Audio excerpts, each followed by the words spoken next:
Halo teman-teman, apa kabar semuanya? Semoga kalian dalam keadaan baik dan sehat. Kali ini kita akan jalan-jalan ke Albania, negara kecil di Eropa Tenggara, untuk mengenal lebih dalam tentang sejarah dan perkembangan Islam di sana. Albania mungkin kecil, tapi punya cerita besar yang menarik untuk kita telusuri. Seru loh! Albania punya cerita panjang dan unik tentang Islam yang mungkin belum banyak diketahui orang. Dari jalan-jalan bersejarah hingga masjid-masjid tua, semuanya menyimpan kisah yang menarik. Dari mayoritas penduduknya Muslim, banyak juga yang jadi ateis. Perubahan ini terjadi karena berbagai faktor sejarah dan sosial yang kompleks. Wah, gimana ceritanya ya? Penasaran kan? Yuk, kita cari tahu lebih dalam lagi. Kita akan menjelajahi bagaimana Islam pertama kali masuk ke Albania, dan bagaimana pengaruhnya terhadap masyarakat setempat. Cerita Islam di Albania dimulai sejak abad ke-14 Masehi. Pada masa itu, Albania mulai merasakan pengaruh besar dari luar. Waktu itu, Kekaisaran Ottoman lagi gencar-gencarnya meluas ke Eropa, termasuk ke Albania. Mereka membawa serta budaya dan agama mereka, termasuk Islam. Kedatangan Ottoman ini bawa angin segar buat perkembangan Islam di sana. Banyak bangunan bergaya Ottoman yang masih bisa kita lihat sampai sekarang. Masyarakat Albania yang dulunya mayoritas Kristen Ortodoks, mulai terbuka sama Islam. Proses ini tidak terjadi dalam semalam tapi melalui interaksi dan adaptasi yang panjang. Hingga kini, Albania menjadi contoh menarik bagaimana berbagai agama dan budaya bisa hidup berdampingan. Mari kita lanjutkan perjalanan ini dan pelajari lebih banyak lagi. Pengaruh Ottoman di Albania kuat banget ya. Dari arsitektur hingga budaya, jejak mereka masih terlihat jelas sampai sekarang. Nggak heran Islam cepat banget berkembang, terutama di kota-kota besar seperti Tirana dan Berat. Kota-kota ini jadi pusat penyebaran agama dan budaya Islam. Banyak masjid-masjid megah dibangun, contohnya Masjid Ethem Bey di Tirana, yang jadi ikon kejayaan Islam di sana. Masjid ini nggak cuma tempat ibadah, tapi juga simbol identitas dan kebanggaan masyarakat. Kehadiran Ottoman juga bawa perubahan di masyarakat dan budaya Albania loh. Dari pakaian tradisional hingga seni dan musik, semuanya terpengaruh oleh budaya Ottoman. Sistem pemerintahan, hukum, dan pendidikan di Albania banyak yang mirip sama sistem Ottoman. Banyak sekolah dan institusi yang didirikan dengan model pendidikan Ottoman. Tapi jangan salah, penyebaran Islam di Albania itu nggak pakai paksaan loh. Ottoman justru dikenal dengan toleransi beragamanya. Ottoman justru ngasih kebebasan buat penduduk Albania milih agama. Mereka bisa tetap menjalankan kepercayaan mereka tanpa tekanan. Banyak orang Albania yang akhirnya milih Islam karena ajarannya yang simpel dan mengajarkan persamaan derajat. Keren ya? Islam menawarkan nilai-nilai yang relevan dengan kehidupan sehari-hari mereka, seperti keadilan dan kesederhanaan. Tradisi dan perayaan Islam juga di bagian penting dari kehidupan masyarakat Albania. Dari perayaan Idul Fitri hingga kegiatan di masjid, semuanya memperkuat ikatan sosial dan spiritual. Hingga hari ini, warisan Ottoman masih bisa kita lihat di berbagai sudut Albania. Arsitektur, budaya, dan tradisi yang mereka tinggalkan terus hidup dan menjadi bagian dari identitas bangsa. Selama ratusan tahun di bawah Ottoman, Islam jadi agama mayoritas di Albania. Kehidupan agama pun makin semarak. Banyak ulama dan cendekiawan Muslim hebat yang lahir di Albania. Mereka punya peran penting dalam menyebarkan ilmu dan memperkaya Islam. Nggak cuma di Albania, tapi juga di seluruh dunia. Nggak cuma soal agama, Islam juga pengaruhin seni, budaya, dan tradisi Albania loh. Contohnya, seni kaligrafi, arsitektur masjid, sampai makanan khas Albania.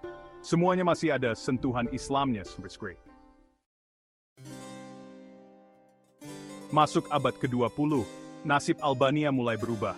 Kekaisaran Ottoman yang tadinya kuat, mulai melemah dan akhirnya runtuh. Albania pun menyatakan kemerdekaannya di tahun 1912. Setelah merdeka, Albania dipimpin oleh beberapa rezim pemerintahan yang berbeda-beda. Meskipun udah merdeka, jejak Ottoman masih terasa kuat di Albania. Islam tetap jadi agama mayoritas dan orang-orang masih bebas menjalankan ibadahnya. Tapi sayang, keadaan ini nggak berlangsung lama. Muncul awan mendung di langit Albania dengan berkuasanya rezim komunis yang dipimpin Enver Hoxha di tahun 1944.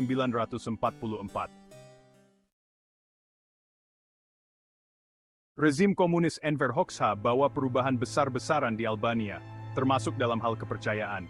Hoxha yang nggak percaya Tuhan, nganggap agama itu kayak racun yang harus dibasmi sampai ke akar-akarnya. Mulailah masa-masa sulit bagi kehidupan beragama di Albania. Pemerintah komunis bikin aturan yang mengekang semua agama, termasuk Islam. Masjid-masjid ditutup, diubah jadi gudang, atau bahkan dihancurkan. Para ulama dan tokoh agama ditangkap, dipenjara, bahkan dihilangkan secara paksa. Kebebasan beragama yang tadinya dinikmati masyarakat Albania direnggut paksa oleh rezim komunis. Rezim Hoxha nggak cuma nutup tempat ibadah, tapi juga ngelarang segala kegiatan agama di depan umum. Ngajarin agama ke anak-anak dianggap kejahatan besar. Buku-buku agama disita dan dibakar. Identitas agama pelan-pelan dihapus dari kehidupan masyarakat Albania.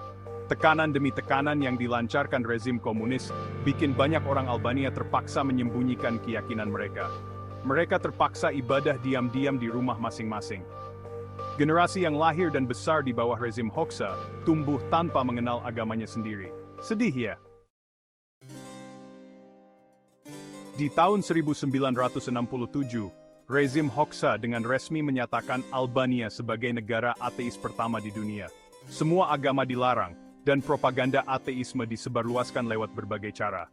Anak-anak di sekolah diajarin bahwa Tuhan itu nggak ada, dan agama adalah musuh kemajuan.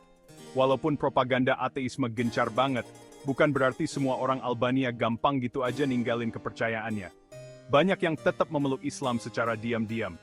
Tapi, tekanan dan intimidasi yang terus-menerus bikin sebagian orang, terutama anak-anak muda, tumbuh tanpa agama, atau bahkan melawan agama. Setelah puluhan tahun hidup dalam tekanan rezim komunis, akhirnya angin kebebasan berhembus juga di Albania. Tahun 1991, rezim Hoxha runtuh dan Albania memasuki babak baru. Salah satu perubahan penting adalah diakuinya lagi kebebasan beragama. Masyarakat Albania yang udah lama kangen bebas beragama, menyambut perubahan ini dengan gembira. Masjid-masjid yang dulu ditutup dan dialihfungsikan sekarang dibuka lagi. Kegiatan keagamaan pun mulai ramai. Tapi, memulihkan kehidupan beragama setelah rezim komunis nggak gampang loh. Sekarang, Albania bukan lagi negara ateis kayak yang pernah diumumin sama rezim Hoxha. Dulu, di bawah pemerintahan komunis, agama dilarang dan banyak tempat ibadah dihancurkan atau diubah fungsinya.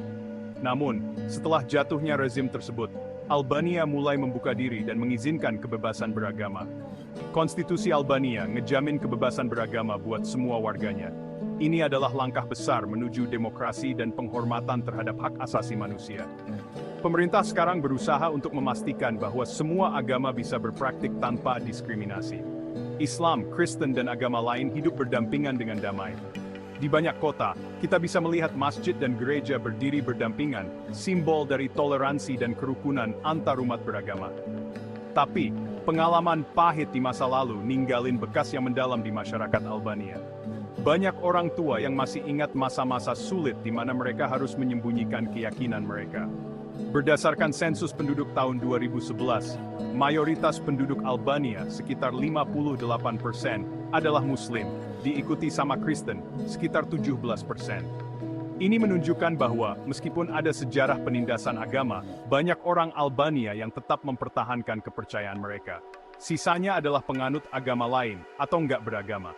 Festival budaya sering diadakan untuk merayakan keragaman ini, menampilkan berbagai tradisi dan kepercayaan yang ada di Albania.